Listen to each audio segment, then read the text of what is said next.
The market grinds sideways all day long. Does this mean the rally's over? Find out next on Invest with Jacob.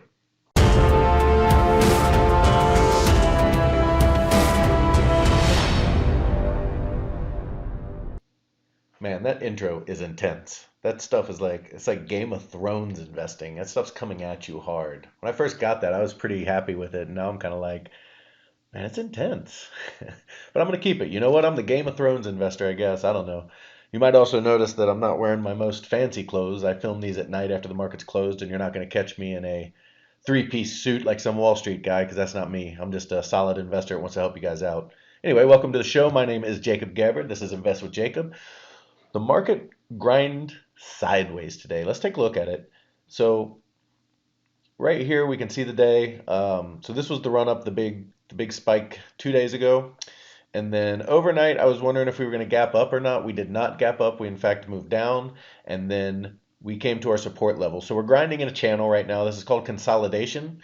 So we have a really nice setup here where we have a nice big flag post here running up. Okay, you can see it here. And then we consolidate across in this channel. So this green line at the top is your resistance.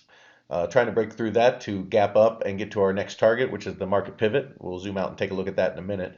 And then we have our resistance level right down here. And this is the channel we grinded in last night into today and all through, well, yesterday, I guess. Today as I'm filming it. But all through yesterday, we stayed in this channel and then tried to pop out, didn't have enough to get through, and then basically have what we call a range day, where we grind in between two ranges, the top of that range being about 40.72 and the bottom of that range being about 40.57. So we saw it test the low and poke through, we saw it test the high and poke through, but really could never do anything and stayed in here. Now it is 9:58 p.m. West Coast time here. As I look at the futures, they are up a whopping 0.75 cents. And that tells me tomorrow, unless the dark investors tonight get crazy, tomorrow's probably going to be one more range day consolidating. They needed a little price relief after this big run up, but this is really, really a strong bullish setup right here. We're looking at these are called bull flags in any technical analysis. You get the big flagpole here, and then you get the pin it across. It grinds in this range for a couple days, and then what happens is it eventually breaks out and goes up and creates a new high. So we're looking at a really strong bullish setup here. We will invalidate this setup if it breaks down into our support zone, which if we move it across is right here. This big green box is our support. So we've got this bull flag coming up. If it breaks out of our channel and down, then the bull flag is invalidated, but the support is still here for a move up. So we could get a pullback as far down as right here, the bottom of our support, about 40.14 or so. And if that happens, kind of unlikely. We haven't even tested the top of support. I'm really expecting one more day of consolidation and then a gap up and go up into our major market pivot area at about 4,100.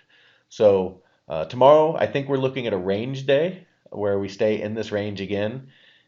And the day after that, what is that, Thursday? I think we'll start to look at the breakout on Thursday or Friday of this week, which should be a pretty significant strong breakout up to that 4,100 region, which is our target for our calls. So we're really looking forward to that. We hope that that happens. But there's basically two scenarios for tomorrow, or today, I guess, as it is when you're watching this. The first scenario is the most likely one, based on the futures action right now, is that we stay in this range and we grind it out. The second scenario is that the dark investors get crazy tonight. They decide to drive it up. They gap it up into here, into the 40.77, 40.80 range, and then gap up and go tomorrow. I think that's a day early. I think we're probably, just because of options expiring and things like that tomorrow, I think we're probably looking at Thursday being a strong move up in the market, and tomorrow being another range day. So a couple things I want to go over so that you know what I'm dealing with here and how I come up with these numbers. I'm not just throwing out random numbers and I'm like, this seems like a nice target, you know what I mean? So how do we get to these numbers?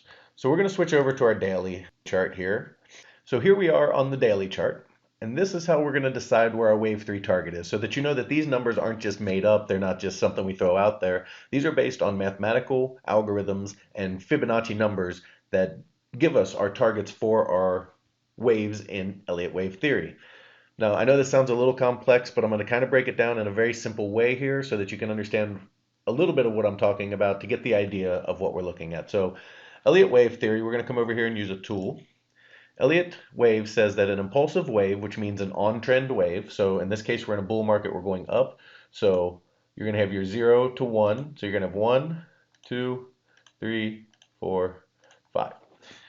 It says that on-trend moves are 5-wave moves. So you get your first wave, then you have a correction, then you have your third wave, then you have a fourth wave correction, then you have your fifth wave, and that completes a cycle. So each one of these waves can be divided further. It gets a little more complicated there, but the basis of this is that it's a 5-wave move up.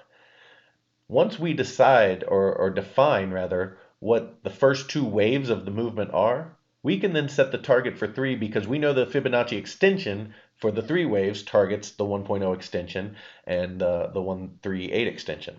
So what we do is we use a tool called the trend-based fib extension tool.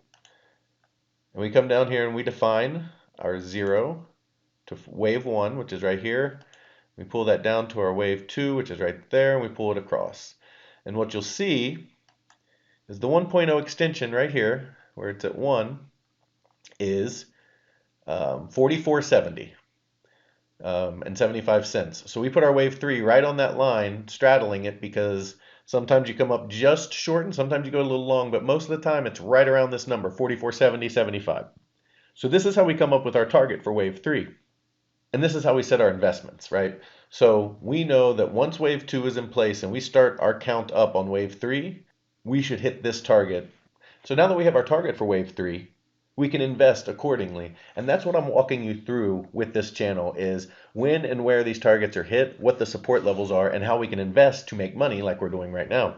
So we came up, we moved through our, up into our support area. We pulled back to that support area, and then, like I said yesterday, we went long on calls toward the end of March there, and we're doing really well on those, and we're still really excited about where they're headed. Right in here, if we expand this out a little bit, we'll see the words there. We can see our major market pivot is right here. We're just below that. We have a support zone. So this is support right here. We can pull back all the way into here and still feel pretty good about our investment. And then if it does, we should expect this to hold and then have it move up to the major market pivot. I don't see us coming down here, honestly. I don't see us even touching this. I see us grinding across maybe another day, like I said, and then moving up into the major market pivot. This major market pivot will be the correction support for wave 4. So when we come back down here and we look at our 1, 2, 3, 4, 5 here, so we're going on wave 3 right now, we're climbing this wave, this hill, there'll be a correction once we hit this target. So we get up to this target, and once it tops and it decides it's going to pull back, it will have an ABC correction, just like we saw here, over here. So it's ABC, and that should bring us back down to this major market pivot. And that is another amazing investing opportunity because we have the ABC correction, it hits this support, we expect that support to hold, and then we invest long here again for wave 5. So we hit wave 4 down here, and then the wave 5 target will be up in this area here. Okay, so that's how the Fibonacci sequence works, or I'm sorry, Elliott Wave trading works. And it's done with Fibonacci math. We'll talk about that more with training videos and stuff, but I just wanted to give you an idea of how we come up with these targets so you don't think it's just like a voodoo made up, oh, this guy's just pulling numbers out of his butt, because that's just not what we're doing here. We're here to provide you with accurate investing targets so that you can understand why and how we are investing and why we are picking the targets that we pick. So that is our market update for today. We're expecting tomorrow one of two things, either a grind sideways like we saw today, which is just a premium burn for the options that expire tomorrow, or we're expecting a gap up and go into the major market pivot targeting 4,100, which is where we're looking to sell our calls. All right. Have a wonderful investing day. Good luck, everybody. Thanks for watching.